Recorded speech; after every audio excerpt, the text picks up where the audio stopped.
there's different types of meditation which work on all of these different levels, and they're all really effective at what they do. And my approach is to use several different types, because I like to. There's a particular type of meditation practice which is my kind of core practice, but there's other ones I do as well, and I think it's a good way to go to have there'll be something we do today. We're going to do basically 4 different types of meditation practice.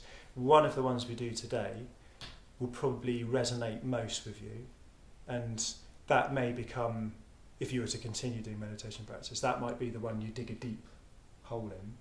But it's important to know about other types of meditation and do a little bit of practice in some other types, to stop you getting this kind of tunnel vision through going there, because and also at different times of your life, depending on what your circumstances are, there's different types of meditation which are appropriate at those kind of times.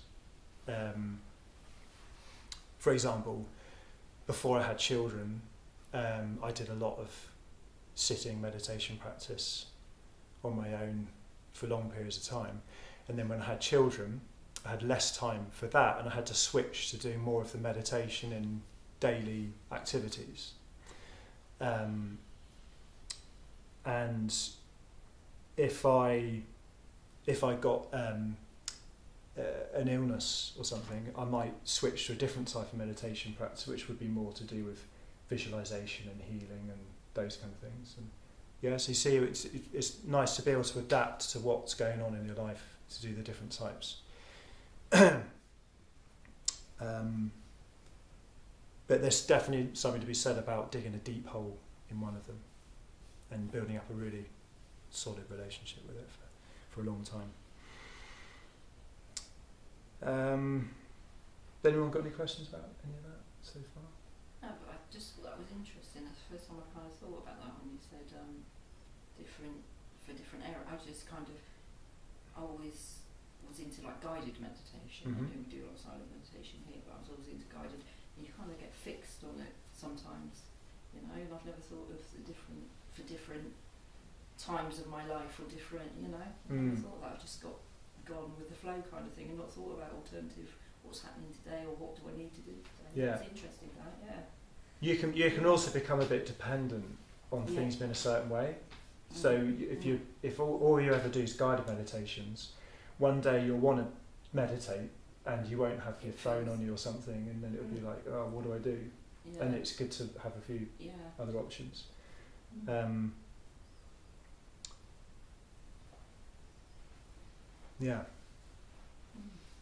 Right.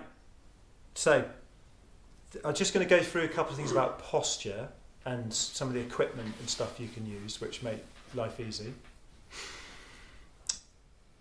So there's 3 main postures that I've had experience with.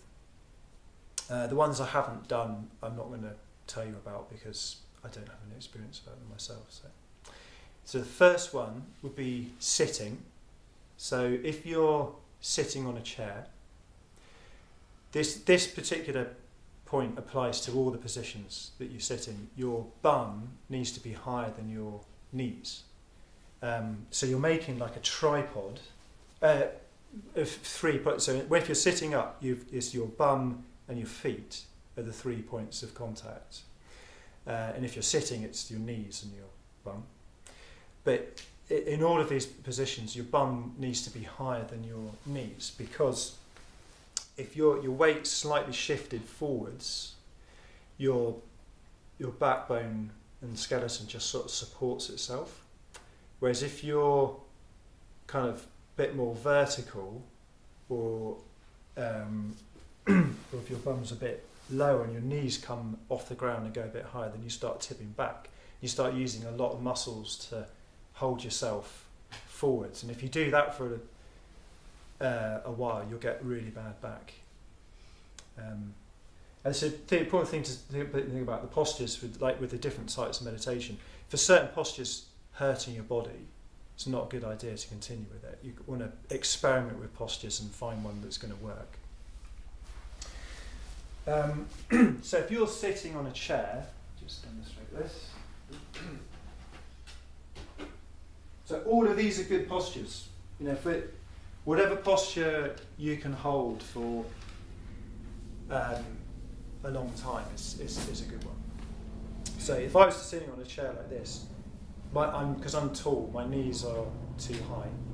So I would add some cushions. That's probably a bit too much. Well, that's pretty good. So you build the level up. So now my pelvis is sort of slightly tilted forwards, and that enables my back to be straighter. And also your feet want to be slightly further out than your knees, so that means that it's pushing you back into the chair. So if your feet are like that and your knees are forwards, then your weight is a bit too far forwards, okay? And then you're having to push yourself back up. What you're doing, you're trying to achieve a position where your skeleton and tendons and everything are just supporting themselves, so you can just relax, because you want to really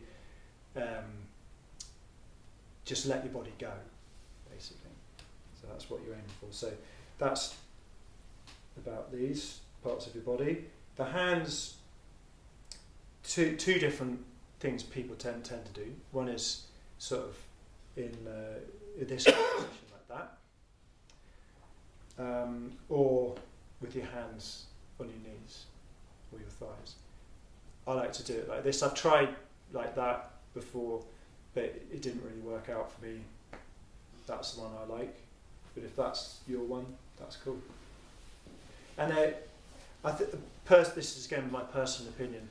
I think people can get quite fussy about and obsessed with certain types of postures.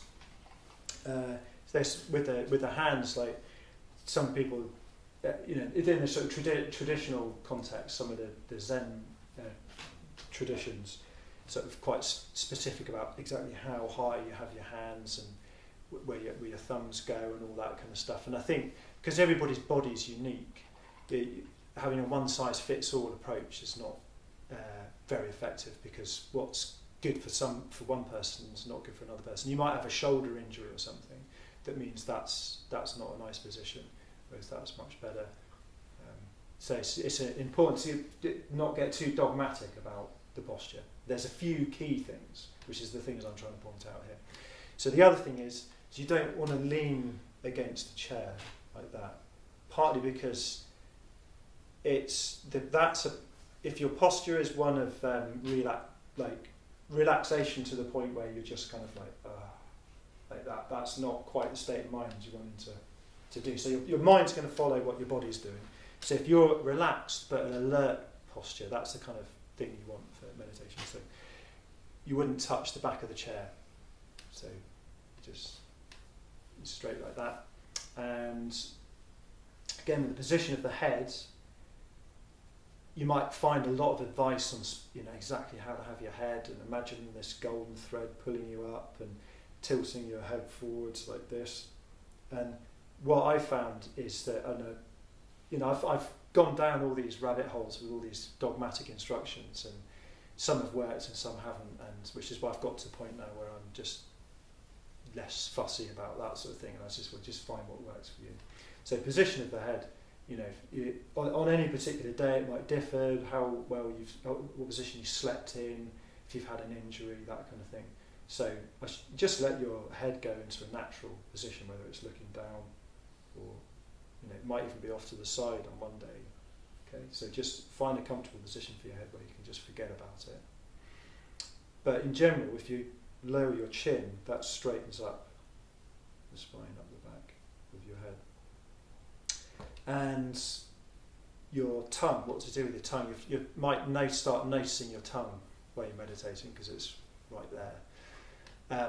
Sometimes the advice is to push your tongue up behind your teeth at the front. I tried that for quite a long time, and I personally found that distracting, and I was putting some effort into doing it. So I just let my tongue just sag into the bottom of my mouth. But these are all things for you to experiment with. And then when it comes to the breathing, again, you'll find all sorts of specific instructions about how you should breathe. And my own personal opinion after trying a lot of these different things is I just breathe naturally. I don't try and do anything. Like, sometimes you'll come across instructions to breathe in your nose, breathe out through your mouth, or only breathe in your nose, only breathe in your mouth. I mean, all sorts of different combinations. You look for it, you'll find it. But just breathe in a way that's natural for you would be my advice. And I tend to meditate with my eyes closed. I've tried with eyes open, so that's some different types of meditation people advise closed or open. One thing I will say is that when you close your eyes, your brain naturally starts producing some slower brainwaves. So if you know about beta, alpha, theta and delta brainwaves, is it? So anybody not know about that stuff, because it's quite interesting? Yeah. So your brain, the electrical activity of your brain happens at different frequencies, and you plug into like an EEG. Is it EEG? Electroencephalograph. That's it. And that prints that makes these different waves on the machine, as you can see. And the more you relax, the waves get longer and deeper, like this. So a delta brainwave is what you produce when you're in deep sleep, and it's sort of more like this kind of thing. And then when beta is when you're awake and alert, and they're kind of short, more like a sawtooth kind of thing, like that. Okay, and then alpha is a bit more like this, theta. Okay, and then delta. Okay, so when you shut your eyes, you automatically start producing alpha waves. Stuff. So the relaxation process has already happened. But again, if you like to meditate with your eyes open, that's cool. It's really what you find the best. Okay, so we're leaving the chair. I'll just pop this over here. If you want to switch between using a chair and sitting on the floor today, that's fine.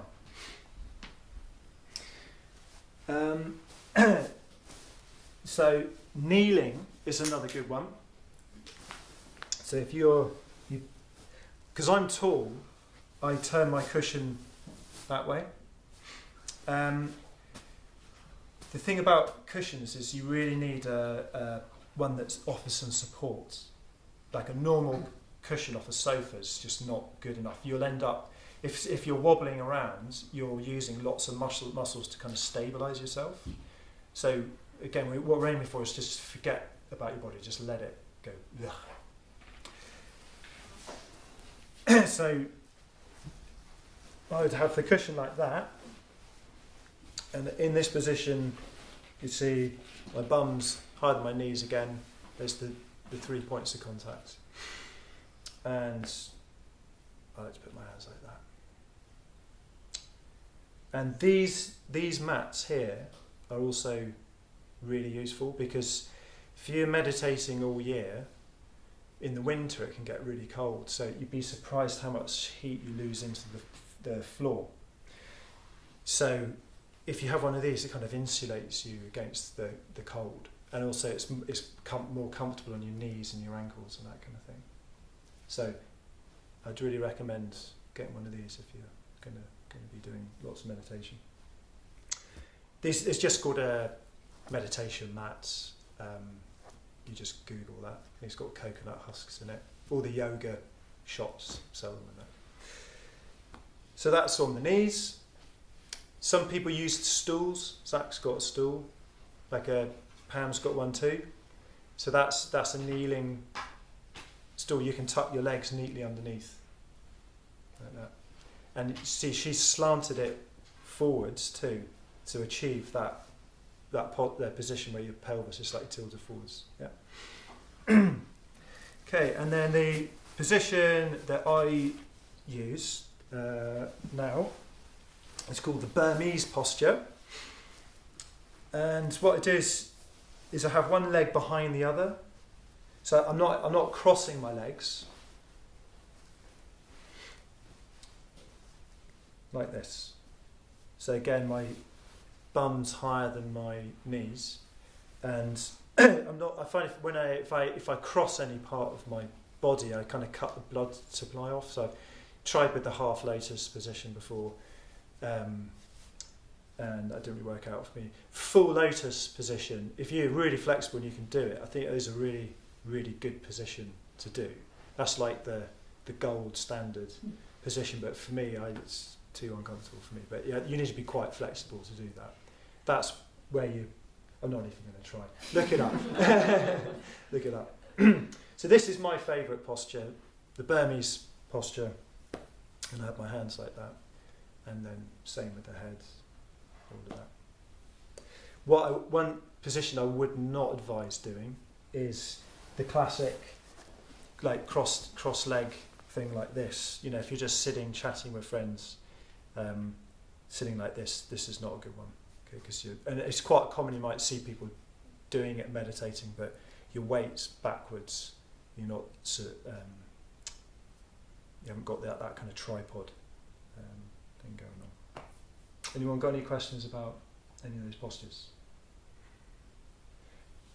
And of course, when you're just in your daily activities and you're trying to meditate, you're in any position. You know, you might be washing dishes or, you know, doing different bits of housework, walking, yeah. So ultimately, you're aiming to be able to incorporate that into your meditation practice too.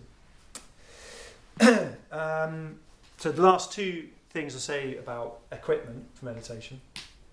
One is I normally have like a little box of blankets and stuff next to where I do it, and also a pair of tracksuit bottoms. So whatever trousers I'm wearing, when I go to meditate, I've got the right ones there by my cushion, because you don't want any tight jeans or anything like that. And depending on the time of year, you know, it can be quite cold or it can get quite hot, and sometimes you can be moving around, go to meditate, be quite hot, and then all of a sudden, because you sat still for quite a long time, you start to get cold, and then you need a blanket just there that you can just grab and put on you, rather than have to get up and then go to a cupboard and all that. It's nice to have it right there.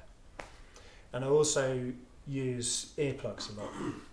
So just the cheap foam ones, so you just roll and pop in like that.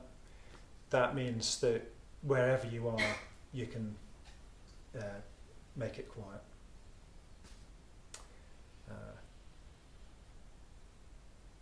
Yeah, I think that's all I'm going to say about those things, unless anyone's got any questions. No? Okay. If you do think of any at any point, do bring them up. So the last thing to say about setting up an actual practice of meditation is it's really good to start small and then work your way up. So you want to do the approach that's not the New Year's resolution type of thing, where you say, right, 2 hours a day, starting tomorrow, you know, every day, and then you start doing it and it's too hard, and then you fail, and then you don't do it, and then the next, suddenly it's New Year again, and yeah. So you want to start with what is achievable. So much better to do 5 minutes a day, and really find that easy. It's just like, okay, great, I've done 5 minutes a day. So that's it, and it's important to do it regularly. So a little bit every day is much better than a lot on a Sunday, or going on a retreat once a year. I don't know, like a 3-month silent retreat in Thailand or something, and then the rest of the year you're just mad doing other things. So yeah, so about making things achievable. So when you start achieving things, it's a positive feedback loop. So then you 5 minutes a day, it's really easy. Well, I'll make it 7 minutes a day, and that's cool. 10 minutes a day, yeah. And you just build it up like that, and then you hit a point where you think you feel like, okay, this is kind of the limit at the moment. So I can't do any more than this. So I'm just going to stay here for the time being, and then you just work with that. Yeah.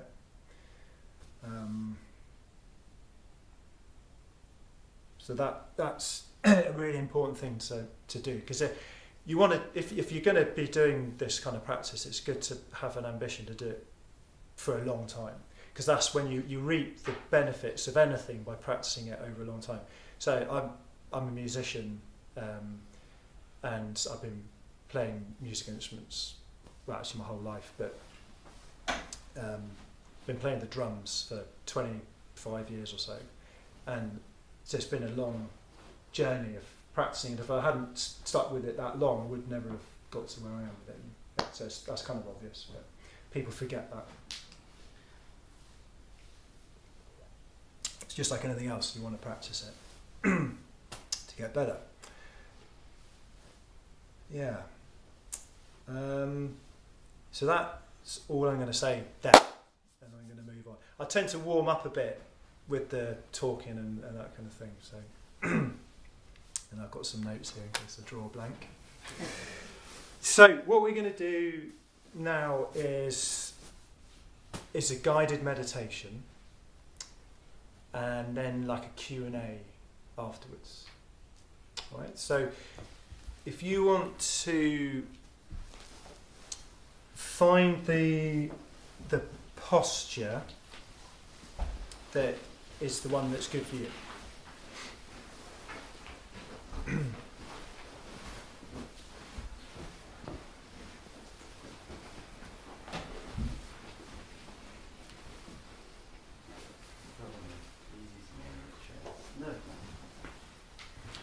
Oh, the other thing to say, if you're doing the Burmese posture, is every time you meditate, to switch which leg is behind and which one's in front, because otherwise you'd end up putting your body out of alignment.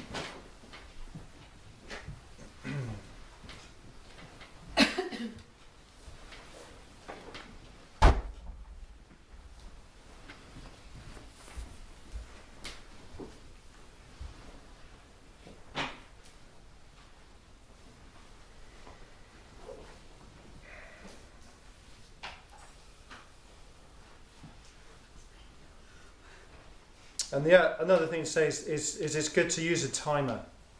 You don't want to keep like opening your eyes and looking at a clock or something like that. Just put an alarm on, set for whatever amount of time, and then just forget about it. And then, come round. So there's a type of Tibetan meditation that I really like called Dzogchen, and they start off outlining the path of meditation, basically from the beginning to the end, so you know where you're ultimately heading. And they also do something called the Introduction to the Nature of Mind. So this guided meditation is going to be an introduction to the nature of mind, and I'll say more about what that's going to be. But I'll just say a little bit about the path, where we're heading. So what we're going to try and do is separate out some different parts of ourselves today. So we're going to like isolate them, so that after that process, when you can bring it into a whole again, but because you've separated out these different parts of yourself, they're all clearer. It's less of a mush. Okay, so you go from a type of oneness to another type of oneness at the end, but through the path of separating out some of these different parts. So say with this meditation, what we're going to be doing here, it's just follow my instructions and don't worry about things I might be leaving out, because we'll come to them later. Okay, so each time we do one of these different meditation practices, we're going to be doing something really specific, and it might feel like we're leaving out some of the other parts, but we're going to come to that. So